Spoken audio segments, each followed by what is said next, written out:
আমরা এখন এই ভিডিওর মধ্যে দুটো টিজার নিয়ে কথা বলবো, রঘু ডাকাত বনাম রক্তবীজ।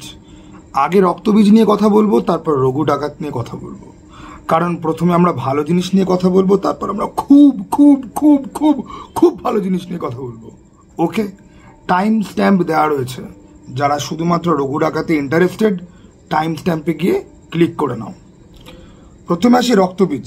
রক্তবীজের টিজার দেখে প্রথম আমার যেটা মনে পড়লো, 2002 থেকে 2016-17 অবধি এরকম প্রচুর হিন্দি সিনেমা কিন্তু দেখেছি, যেটার প্যাটার্ন পুরোপুরি রক্তবীজের মতো।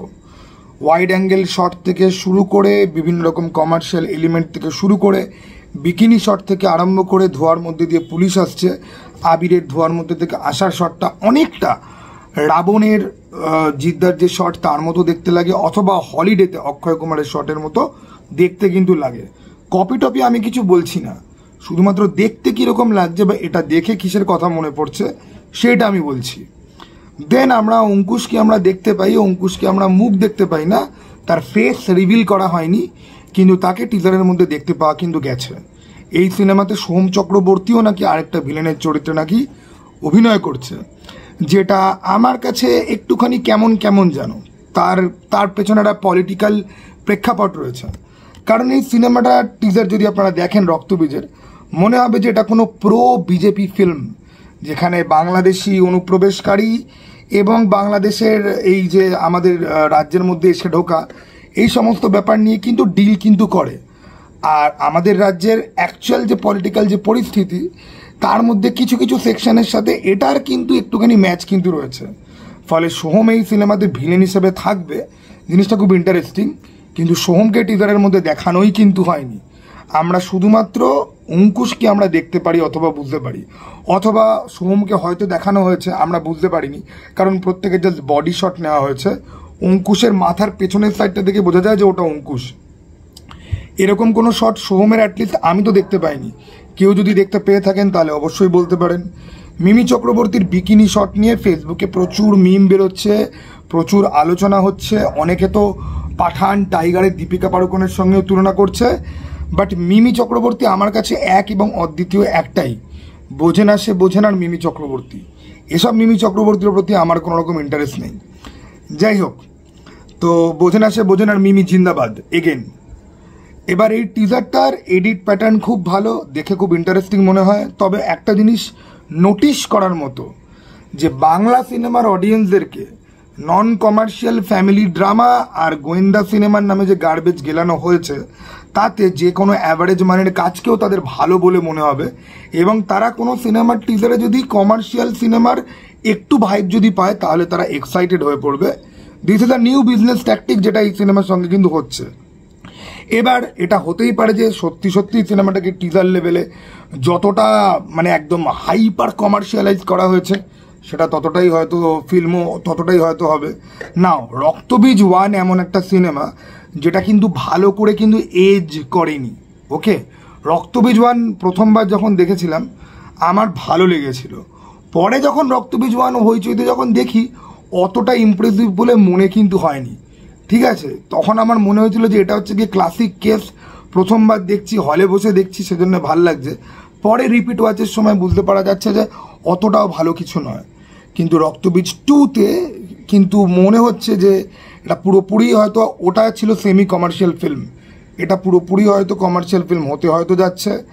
এবং হয়তো সিনেমাটা অ্যাটলিস্ট এন্টারটেইনিং একটা ফিল্ম হলেও হতে হয়তো পারে। আবিরের লুক কিন্তু খুব ভালো লাগছে। ভিক্টর ব্যানার্জিকে আমরা এখানে দেখতে পাই, আরও একজন মহিলা চরিত্রকে দেখতে পাই, যার সঙ্গে আমাদের রাজ্যের সিএমের হালকা একটুখানি মিল আছে বলে। এবার দেখুন, যেহেতু আমরা পশ্চিমবঙ্গ থেকে বিলং করি, সিনেমাতে কোনো মহিলা পলিটিশিয়ান দেখানো হলে পরে অটোমেটিক্যালি তার কথা গিয়ে কিন্তু মনে কিন্তু পড়বে, সেটাও হতে পারে। নাও ওভারঅল আমি বলবো যে টিজারটা যথেষ্ট অ্যাভারেজ অথবা অ্যাবাভ অ্যাভারেজ একটা টিজার হয়েছে, যেটাকে দেখে বোঝা যাচ্ছে যে ভাই এটার মধ্যে প্রচুর এন্টারটেনমেন্ট থাকতে চলেছে। আর বাংলা সিনেমার তুলনায় এটা তো সোনায় সোহাগা। ওকে, তো আমার এটা মোটামুটি ভালো লেগেছে। ঠিক আছে, বাট এইবার আমরা কথা বলবো খুব ভালো জিনিস নিয়ে। ওকে, আর এইবারে আমাকে চশমাটাকে চেঞ্জ করতে হবে। সবাই এই টপিক নিয়ে দুখানা করে ভিডিও বানিয়ে ফেলেছে, এক এআই এর জাস্টিফিকেশন আর এক টিজার রিভিউ। ভাই আমি ভাই ছোটখাটো ইউটিউবার, 6000ই রাশিয়ান ইউটিউবার তুমি বলতে পারো।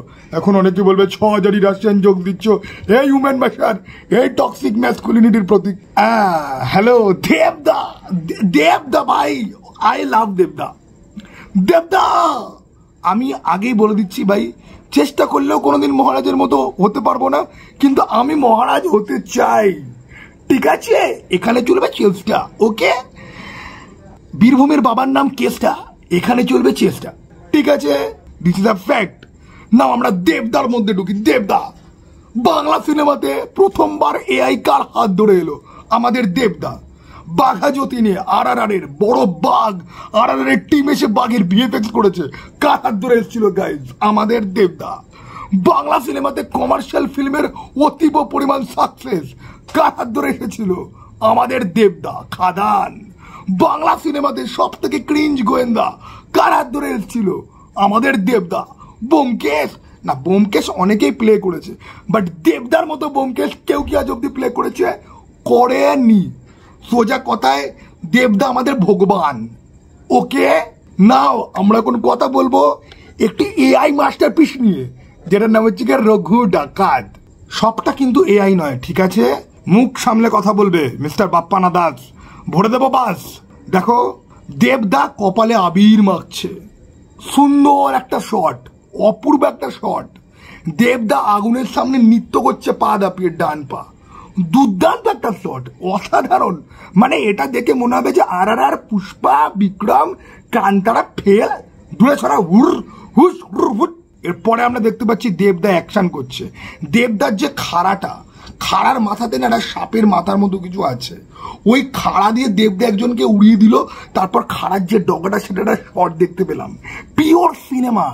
মার্টিন স্করসেসি এটাকেই বলেছিল, this is called cinema, okay? This is the cinema we are waiting for on this Durga Puja, ঠিক আছে? ভাই ভাই দুর্গা ঠাকুরের ত্রিশূলের থেকে দেবদার খাড়া বেশি ভারী পড়ে যাচ্ছে, ঠিক আছে? ওরা তোরা সোজা হয়ে দাঁড়া, দেবদা নিয়ে আসছে খাড়া। এবার এই 3-4টে দেবদার শট বাদ দিয়ে বাকি যে শটগুলো দেখলাম, ইংরেজদের গুলি মারার বন্দুকের ক্লোজ আপ শট, 3টে ইংরেজ ঘোড়ায় করে আসছে, ঘোড়া পা দাপাচ্ছে, কেউ সিলুয়েটে দাঁড়িয়ে আছে রাতের অন্ধকার আকাশের পেছনে, সামনে লোক দাঁড়িয়ে আছে। এই সব শট হচ্ছে গিয়ে এআই এর কামাল। ভাই বাংলা সিনেমা বাজেটের জন্য ভিএফএক্স আনতে পারেনি, বাট এআই এর জন্য তো বাজেট লাগবে না, লাগবে প্রম্পট, আর লাগবে এরকম 3-4টে টেকনিশিয়ান মোটামুটি গাধা টাইপের, যারা কলকাতায় থাকার জন্য কম পয়সাতেও কাজ করতে রাজি হয়ে যাবে। And this prompt engineers made a great teaser. ভাই 1 মিনিট 30 সেকেন্ডের 80% এআই, বাট এতে দোষটা কোথায়? নতুন টেকনোলজি আমাদেরকে এমব্রেস করতে হবে। আর দেবদার ওই 46 ইঞ্চি না 64 ইঞ্চি না 69 ইঞ্চি যে ছাতি, তাতে দেবদাই সবার আগে এমব্রেস করতে পারবে। আমাদের টেকনোলজির ভগবান, আমাদের সিনেমার ঈশ্বর, আমাদের শিল্পের মহান নায়ক, আমাদের মেগাস্টার, যাকে আমি তো বলি মেগাস্টার নয়, দেবদাকে আজ থেকে মেগাস্টিনিস বলা চালু করা হোক, ঠিক আছে? ওকে? অ্যাভেঞ্জার্সে যদি থানোস আছে, বাংলা সিনেমার আছে হচ্ছে গিয়ে দেবদা। দাঁড়াবে না, হিলা ডালা, ওকে? তো ভাই রঘু ডাকাতের টিজার দেখে আমি ছিটকে গেছি, শুয়ে পড়েছি, লটকে গেছি, উড়ে গেছি, পদ উল্টে পড়ে গেছি, গড়িয়ে গেছি, কান ধরে উঠবস করে ফেলেছি। মাইরি কি ক্লাস টিজার বানিয়েছে দেবদা, জাস্ট ভাবতে পারা যাচ্ছে না। এখন আমার বড় প্রশ্ন হচ্ছে কি, যে গোলন্দাজে যে অগ্নি ছিল, ও কি এই সিনেমাতে থাকবে? গোলন্দাজে অগ্নি যতটা অস্কার লেভেলের অভিনয় করেছিল, তার জন্য দেবদাদের সিনেমা অলরেডি অস্কারে চলে গেছিল, সে অগ্নিকে যেন এই সিনেমাতে রাখা যেন হয়। গাইজ আমি তোমাদেরকে এটাই বলতে চাই, গাইজ সিনেমা যদি একটা শিল্প হয়, তাহলে সেখানে দেবদা কেন মেগাস্টার নয়? সবাই দেবদার মেগাস্টার বলেনি, দেবদাকে ট্রোল করছে ফেসবুকে। আরে ফালতু জিৎ ফ্যান, আর ফালতু অঙ্কুশ ফ্যান, আর ফালতু আবির ফ্যান, আর ফালতু সিনেমার ফ্যান। দেবদাকে নিয়ে কেন ট্রোলিং হবে? ভাই তোরা বোঝার চেষ্টা কর, দেবদার কত ফ্যান রয়েছে, যারা সুন্দরী সুন্দরী মহিলা।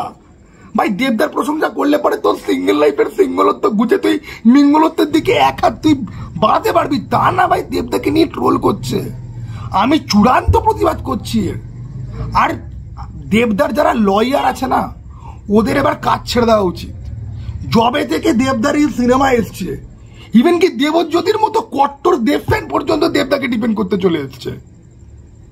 ঠিক আছে, মানে দেবজ্যোতির ভিডিও দেখে আমি ভাবছি যে এ তো মহারাজার প্রিন্সকেও চাপিয়ে যাবে, এবং মহারাজার প্রিন্সের দেবদাকে নিয়ে ভিডিও। ভাই ভাই আমি ভাবছি একটা সেগমেন্ট বানাবো যে সেরা থাম্বনেল কে বানায়, মহারাজ না প্রিন্স। এবার এই গেমে যদি এসএমবি কে যদি ঢুকিয়ে যদি দিই, বা সঞ্জুকে, ও সঞ্জু তো আবার দেবদাকে একটু বেশি ভালোবাসে ভাই, তাহলে এরা তো হেরে যাবে ভাই। আমি এদের থাম্বনেল দেখছি আর আই এম লাইক इसीलिए ये लोग इतना बड़ा बड़ा चैनल है और मैं जस्ट 6000 ही बालबाजारी। দেখো এই হচ্ছে গিয়ে বড় চ্যানেল, ঠিক আছে। দেবদাকে নিয়ে কি অসম্ভব ইমোশনাল থাম্বনেল, ভিডিও টাইটেল কি দুর্ধর্ষ ভাই, আমি দেখছি আর আমি খালি সালাম করছি, সালাম দেবদা, সালাম দেবদা, সালাম দেবদা। আমার কাছে 21টা বন্দুক নেই ভাই, নাহলে 21টা বন্দুক আমি চালিয়ে 21 তোপকা সালাম দিয়ে দিতাম ভাই। গর্বে বুক চড়া হয়ে যাচ্ছে, এইটা আমাদের দেবদা। এই দুর্গাপুজোতে কোনো Hindi cinema, south Indian cinema, Hollywood চলবে না, শুধু দেবদা চলবে, দেবদা, ঠিক আছে। অ্যান্ড মাইরি বলছি যে রঘু ডাকাতের টিজারটা দেখে না, একজন ভিএফএক্স আর্টিস্ট যে খুব ভালো ভিএফএক্স করে, তাকে দেখলাম ডাউট করছে যে এরকম এআই দিয়ে হচ্ছে। আরে দাদা, দেবদার এআই এর সামনে আপনার ভিএফএক্স ফেল, ঠিক আছে। Forget about VFX, the new thing is here in this marketplace, the AI, ওকে। তো ভাই আমি খালি বলবো এই সমস্ত সিনেমার টিজার নিয়ে আমাদের মতো ক্ষুদ্র কন্টেন্ট ক্রিয়েটারদের কথা বলাটা ওটা পাপ, ঠিক আছে। আর আমি তো রঘু ডাকাতের টিজারের যে মহত্ব, ঠিক আছে, প্রথমে আমি ফোনে দেখলাম, তারপর ল্যাপটপে, তারপর ডেস্কটপে, তারপর বড় টিভিতে তাকে আমি বুঝলাম এর যে মহত্ব, সেই মুহূর্তের একটুখানি অবধি কি আমি কি বুঝতে কি কোনোদিন পারবো? এত সিনেমা বুঝে কি হলো? দেবদার সিনেমা আমি যদি বুঝলাম না, আমার এখন উচিত দেবদার পরাঞ্জয় জ্বলিয়ে গিয়ে আরেকবার দেখা। তো সেটা পুরোটা মিলেই বলছি guys, this is the most beautiful. ভাই ফালতে 500 টিকিট কাটবো না আমি ফালতে 500 আগের দিন গিয়ে বলবো যে যেই টিকিট তুমি এখন অবধি প্রিন্ট আউট করেনি সেই টিকিট আমাকে দাও। পয়সা কত নেবে বলো, পয়সার টাকা প্রপার্টি দিয়ে দেবো, আগে আমাকে টিকিট দাও, ঠিক আছে। তো ইট ইজ বিউটিফুল। এবং শুরুতে বোধহয় চন্দন সেনের ভয়েস ওভার, ওরে বাবা, এবং মন্টাজ শট ভাই, এই শটগুলো কিন্তু কোনোটা কিন্তু সিন নয়, এই শটগুলো প্রত্যেকটা মন্টাজ শট থাকবে। এই গ্রামের ওপরে অত্যাচার, ইংরেজদের আসা, গুলি মারা, এগুলো সব কিন্তু মন্টাজ শট থাকতে কিন্তু চলেছে।